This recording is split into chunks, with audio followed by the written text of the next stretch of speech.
You know, a lot of challenges in the beginning is figuring out, we've got this amazingly vast, highly respected, you know, highly followed, very well-read property.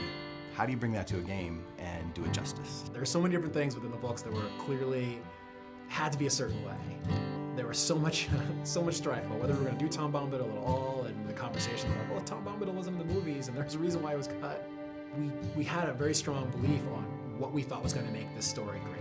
It's such a long road to get to where we are today, and there are so many different things that I can look at now and say, that was definitely the right decision, and Tom Bombadil was definitely the right decision. So at launch, it was, you know, we had 8 regions. We kind of worked our way through the Shire. We ended up in Angmar. You know, it was a, we thought, huge world at the time. In fact, I think at the time it was one of the largest pieces of landscape ever released for a game. Eyes and ears and hearts and minds and everything opened up to us to see how we addressed, you know, how do you do a story in this world? You know, we can't be Frodo, right? I mean, these are the things that people thought the game was going to be, that I could be Frodo and I'm going to run through Middle-earth.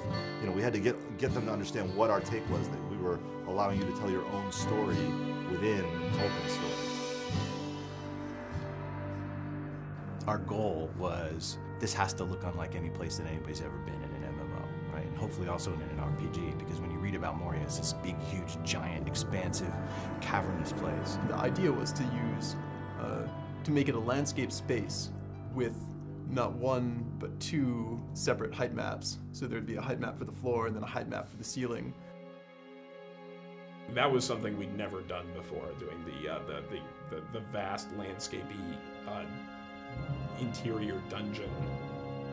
It's really hard without a date file and without having sky and clouds and sun and all the colors that brings in.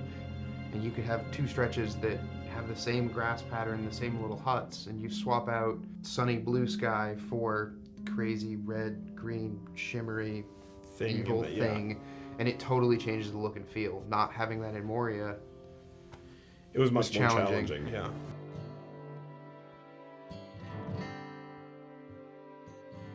Our primary goal was to, how do we take this amazing game that people love once they get in it, but that there are some basic barriers to entry, like the subscription-only experience, and how do we reinvent what we have so that it retains all of its, you know, grand and glorious nature while addressing an audience that's much bigger. We are standing on a mound of content that is, you know, almost 10 years old, going back to when we first started early development in Turbine. I think it's a credit to the early architects of the game that we're able to, you know, continue to add on to it and grow it and do remarkable things. Coming into Rohan, we have a totally new space. We have a totally new way of playing across it. And I think that being able to go out onto these vast plains and ride your war steed and challenge these, you know, mounted bands of marauders, I think we come to a whole new chapter in Middle-earth. This is where the War of the Ring begins. At a high level, we're sort of, the training wheels are coming off, we're out of Eriador, we're east of the Misty Mountains, into the very epic, action-oriented portion of the fiction. And being able to tell that story is extremely exciting. Lodge has grown and gotten stronger over 5 years. Which is a huge testament to this game and to this team.